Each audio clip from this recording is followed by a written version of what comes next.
Cinema, cinema, cinema, cinema, cinema, cinema, cinema, cinema, cinema, cinema, cinema, cinema, cinema, cinema, cinema, cinema. MGR Sivaji sir NTR Rajkumar இவங்க இருந்த cinema cinema இது போல் வருமா வருமா வருமா. கடவுள் யாருன்னு யார் பார்த்தா அத கண்ணில் காட்டுது இந்த சினிமாதான்.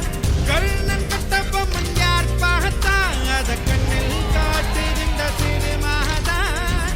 எவரும் உழைச்சா உயர்ந்திடலாம் என்று எடுத்து காட்டுவது சினிமாதான். அதுக்கு யாருங்க சாட்சினா வேறு யாரு நம்ம தலைவர் தான். மொத்த பூமியையும் 10 ரூபாய் தந்தா சுத்தி காட்டுது இந்த சினிமா.